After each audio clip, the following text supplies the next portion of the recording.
চেষ্টা করেও ধরাছোঁয়ার বাইরে থাকতে পারছে, তার কারণ পরিকল্পিত চুরি এটা এবং পেশাদার লাগিয়ে চুরি করা হয়েছে। ইডি আর সিবিআইকে সবকিছু ধরে ফেলার জন্য তো চুরি করেনি এরা, তাই আপনাদের আরো মাথা ঘামাতে হবে এইসব চোরদের জন্য। मैं उनसे भरोसा नहीं करते, गठबंधन छोड़ के भागी उन्होंने, उनकी बातों पे कोई भरोसा नहीं। अगर बीजेपी की तरफ ज्यादा भारी रहे तो वो उस तरफ भी जा सकते। मुझे उनके ऊपर कोई भरोसा नहीं कि गठबंधन तोड़ने वाली ममता बनर्जी, सबने देखा है। अब ममता जी पहले तो उन्होंने ये कहा कि हम बाहर से सपोर्ट करते हैं, ये पहले से भी हुआ, बहुत से पार्टियां बाहर से सपोर्ट करते आते हैं। जैसा कि यूपीए गवर्नमेंट था पहले तो 2004 में, तो बाहर से सपोर्ट कर रहे थे कम्युनिस्ट। अब उन्होंने ये कहा है, लेकिन रिसेंटली और एक स्टेटमेंट उनका आया है कि अगर सरकार बनती है तो सरकार में हम शामिल हो जाएंगे। तो नेचुरली वो गठबंधन के साथ है, ये स्पष्ट है। अब रही बात अधीर रंजन चौधरी की, अधीर रंजन चौधरी निर्णय लेने वाले नहीं। मैंने कहा कि हाईकमांड हम हैं, हम जो तय करेंगे फॉलो करें, अगर कोई फॉलो नहीं करता तो वो बाहर जाएगा। কালকে যখন আলোচনা শুরু হওয়ার আগেই নিজেদের মধ্যে এমনি একটা আলোচনা গল্প হচ্ছে, তখন বেনু আসেওনি, বেনু ডাকেওনি।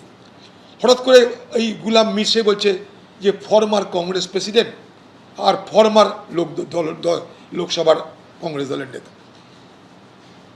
আরও বলছে হি হ্যাজ টেন্ডার্ড হিজ রেজিগনেশন। কিন্তু আমি তো রেজিগনেশন দিয়েছি খার্গে সাহেবকে, অ্যাকসেপ্ট করবে কি না করবে সেটা খার্গে সাহেবের প্রশ্ন নাম্বার ওয়ান।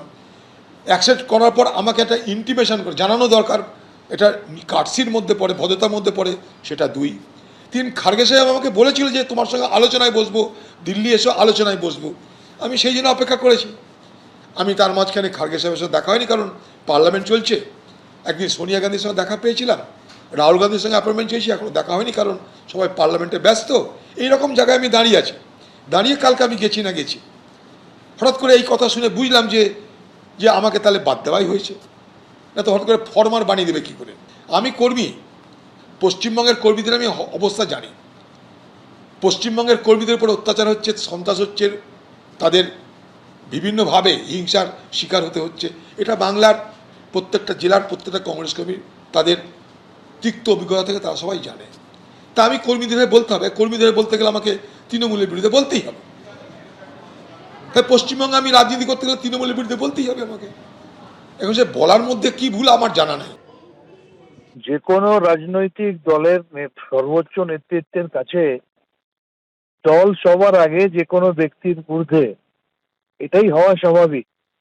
এবং সেই কারণেই সম্ভবত অধীর রঞ্জন চৌধুরী দিল্লিতে গিয়ে এ দরজা ও দরজা ঘুরে বেড়াচ্ছেন, তার দলের সর্বোচ্চ নেতৃত্বই তার সাথে দেখা করছে না।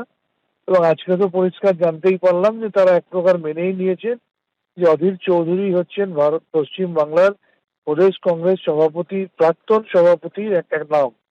তার কারণ তারা এটা উপলব্ধি করেছেন যে অধীর বাবুর নেতৃত্বে শতাব্দী প্রাচীন কংগ্রেস, যে কংগ্রেসটা একসময় আমরাও করতাম, সেই কংগ্রেসটা শূন্য হয়ে গেছে। এবং সর্বশেষ লোকসভা নির্বাচনে যেভাবে প্রকাশ্যে সিপিএম এর সাথে হাত মিলিয়ে বিজেপিকে তিনি অক্সিজেন দেওয়ার জন্যে বাংলার বিজেপি বিরোধী একমাত্র শক্তি তৃণমূল কংগ্রেসের বিরোধিতা করে গেছেন, যেভাবে মমতা ব্যানার্জি, যিনি ইন্ডিয়া অ্যালায়েন্সের অন্যতম কর্ণধার, অন্যতম সৃষ্টিকর্তা, তার বিরুদ্ধে বিষোদ্গার করে গেছেন। এবং নির্বাচন প্রক্রিয়া চলাকালীনও সর্বভারতীয় নেতৃত্ব পবন খেরা বলুন বা মল্লিকার্জুন খার্গে তাকে বারবার ওয়ার্ন করা সত্ত্বেও তিনি শোধরাননি, তিনি বিজেপির তল্পিবাহকতা করা চালিয়ে গেছেন। সুতরাং সর্বোচ্চ নেতৃত্ব। প্রদেশ সভাপতির পদ থেকে অধীরের বিদায়ের পরে কংগ্রেসের সঙ্গে আলোচনায় আপত্তি নেই অভিষেকের। এআইসিসির পশ্চিমবঙ্গের ভারপ্রাপ্ত নেতা গুলাম আহমেদ মীর পশ্চিমবঙ্গের নেতাদের বলেন, অধীর চৌধুরী এখন প্রাক্তন প্রদেশ কংগ্রেস সভাপতি, তিনি পদত্যাগ করেছেন। কেন্দ্রে বিজেপিকে হটাতে বিরোধী ইন্ডিয়া যাতে ঐক্যবদ্ধ থাকে সেজন্য তৃণমূল কংগ্রেস সক্রিয় থাকবে, তবে তা কোনো দলের রাবার স্ট্যাম্প হয়ে নয়। আজ নয়াদিল্লিতে সাংবাদিকদের সঙ্গে চা চক্রে একথা জানান তৃণমূলের সর্বভারতীয় সাধারণ সম্পাদক অভিষেক বন্দ্যোপাধ্যায়। পাশাপাশি প্রদেশ সভাপতির পদ থেকে অধীর চৌধুরীর বিদায়ের পরে কংগ্রেস যদি তৃণমূলের সঙ্গে নতুন করে আলোচনায় বসতে চায় তাতেও আপত্তি নেই অভিষেকের। তিনি আজ বলেন, ত্রিপুরা হোক বা গোয়া, আমরা এমন জায়গায় দলের সম্প্রসারণ করতে গিয়েছি যেখানে বিজেপি শক্তিশালী, কংগ্রেস নয়। আমাদের নেত্রী মমতা বন্দ্যোপাধ্যায় অনেকদিন আগেই সূত্র দিয়েছিলেন, যে বিরোধী দল যে রাজ্যে শক্তিশালী তার পিছনে দাঁড়াক অন্যান্য বিরোধী দলেরা। সেই হিসাবে আমরা কোনো রাজ্যে গিয়ে কংগ্রেসকে দুর্বল করার কথা ভাবিনি, কিন্তু পশ্চিমবঙ্গে আমাদের জোট প্রস্তাব কংগ্রেসের মানা উচিত ছিল। রাজ্যে কংগ্রেসের সঙ্গে সংঘাতের রাজনীতি চলেছে তৃণমূলের, অন্যদিকে কেন্দ্রে ইন্ডিয়ার সবচেয়ে বড় শরিক কংগ্রেস। এই পরিস্থিতিকে কিভাবে দেখেন? অভিষেক বলেন, অন্য সব জোট শরিকেরা কোনো না কোনো রাজ্যে কংগ্রেসের শরিক, একমাত্র আমরা কংগ্রেস, বিজেপি এবং বাম এই তিন শক্তির সঙ্গেই লড়াই করেছি।